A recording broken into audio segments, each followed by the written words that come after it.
ఉండేటువంటి కట్టడం మీరు ఓన్లీ కొబ్బరికాయ కొట్టడానికి వెళితేనే ఇంత గొడవ జరిగినప్పుడు, ఇప్పుడు రేపొద్దున అక్కడ లోకల్ ఎంక్వైరీ చేయకుండా, లోకల్ ప్రజల యొక్క అనుమతి లేకుండా, లోకల్ ప్రజలు ఇది మా గొంతేనమ్మ గుడి, మేము ఇక్కడ పూజలు చేస్తాము, ఈ గొంతేనమ్మ గుడిలో పూజలు చేస్తాము అని వాళ్ళు చెప్పినటువంటి అభిప్రాయాన్ని పరిగణలోకి తీసుకోకుండా జిల్లా కలెక్టర్ ఏ విధంగా పర్మిషన్ ఇస్తాడు అనేది రేపొద్దున న్యాయస్థానాల్లోనే తేలబోతుంది. నెంబర్ 1. సో ఇది ఖచ్చితంగా న్యాయస్థానంలోనే తేలుతుంది. మీరేమన్నారు, ఈ విధంగా పర్మిషన్ అడిగి కన్స్ట్రక్షన్ కట్టాలి, మేము అలాగే కడతామని చెప్పాము.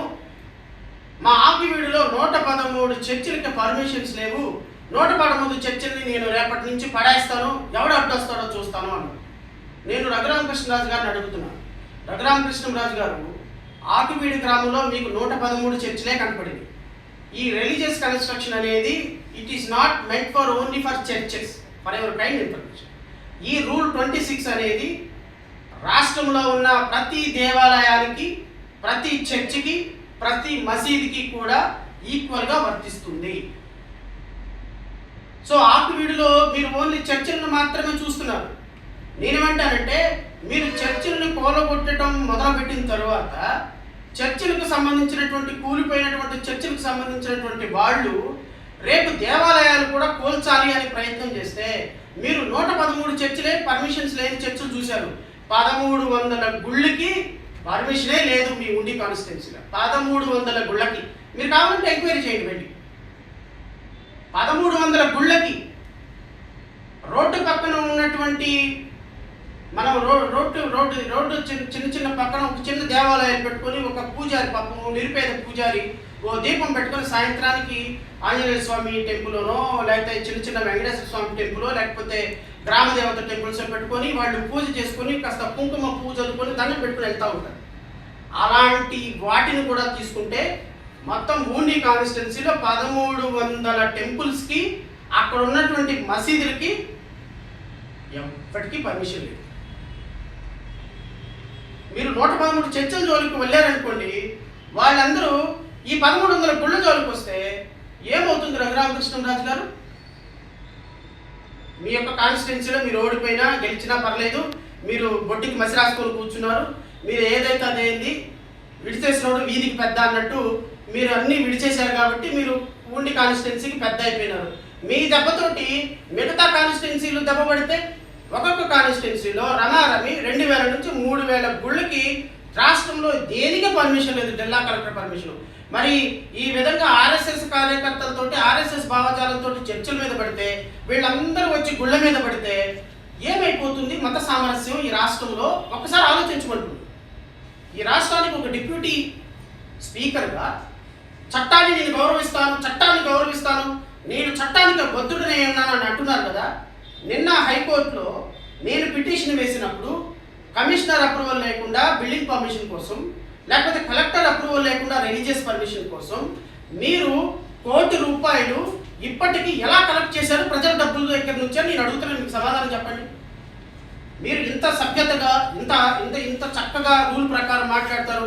ఎస్సీగా ఉన్నవాడంట ఇట్లా బైబిల్ పట్టుకొని చర్చికి వెళ్ళిపోతే, అరే అబ్బాయిలు దేవుని మీ శాపం మీ మీద తగులును గాక, మీరు శాపగ్రస్తులు అయిపోదురు గాక అని బైబిల్ లాంగ్వేజ్లో మాట్లాడి సర్కాస్టిక్గా మాట్లాడుతున్నారు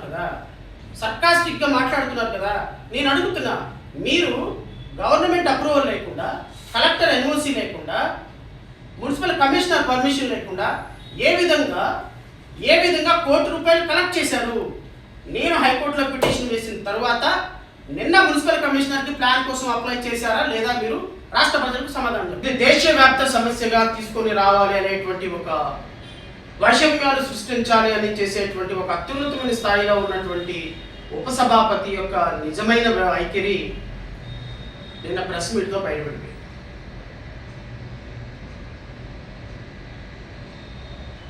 అసలు ఆకివీడులో ఉన్నటువంటి ఆ గొంతేనమ్మ గుడి అనేటువంటి ఒక గుడి, అది పాడుపడిపోయిన గుడో, లేకపోతే సాంప్రదాయబద్ధంగా కొన్ని సంవత్సరాల నుంచి పూజలు చేయటం లేదో, ఏదేమన్నప్పటికీ స్థానికులు అది ఒక గొంతేనమ్మ గుడిగా ఒక భాగాన్ని, ఇంకో భాగాన్ని రచ్చబండి కింద వాడేటువంటి ప్రయత్నం కొన్ని సంవత్సరాల నుంచి జరుగుతుంది.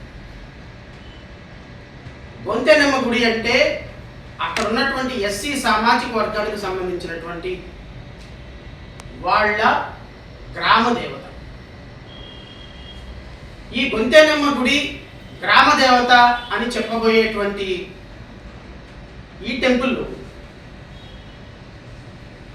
ఇక్కడ ఒక పర్టికులర్ రామాలయం కట్టాలి అని రఘురామకృష్ణరాజు శ్రీరామ్ నినాదంతో, జై శ్రీరామ్ నినాదంతో అక్కడికి వెళ్ళటం, అయ్యా ఇది జై శ్రీరామ్ నినాదంతో మీరు రావద్దు, ఇది గొంతెనమ్మ గుడి మా గ్రామ దేవత, మా గ్రామ దేవతని మేము పూజించుకునేటువంటి గ్రామ దేవత, సో ఈ గ్రామ దేవతని కడితే మీరు గొంతెనమ్మ గుడి కట్టండి, లేకపోతే గుడి కట్టద్దు అని స్థానికులుగా వాళ్ళకున్నటువంటి అభిప్రాయాన్ని చెప్పడం జరిగింది.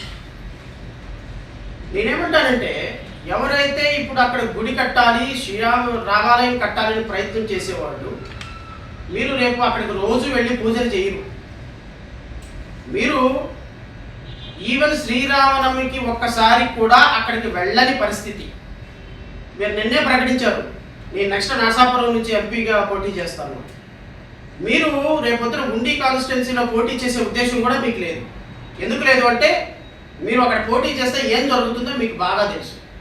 మీరే కాకుండా మీ స్థానంలో ఎవరైనా తెలుగుదేశం పార్టీ నుంచి పోటీ చేస్తే ఏమి జరుగుతుందో మీకు బాగా తెలిసి సిస్టమాటిక్గా మీ పర్సనల్ ఎజెండాని అక్కడ ఫుల్ఫిల్ చేసుకోవడం కోసం అక్కడ జై శ్రీరామ్ నినాదాన్ని తీసుకొచ్చి రాష్ట్ర వ్యాప్తంగా కులాలకు మధ్య, మతాలకు మధ్య గొడవలు పెట్టాలని చూసేటువంటి మీ సీక్రెట్ ఎజెండా రాష్ట్ర ప్రజలకు తెలిసిపోయిందని అయితే నేను మీ ద్వారా రాష్ట్ర ప్రజలకు తెలియజేస్తున్నాను. ఇది ఖచ్చితంగా ఒక వర్గం మీద దాడి. గొంతెనమ్మ గుడి అని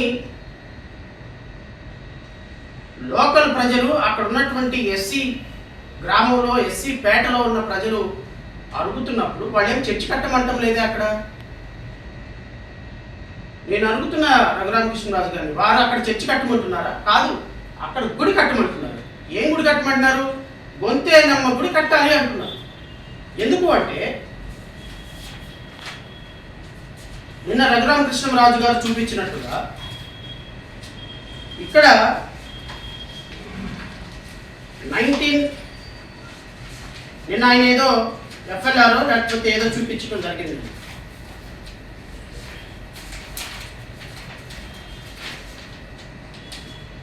ఎఫ్ఎల్ఆర్ ఆకివీడు విలేజ్.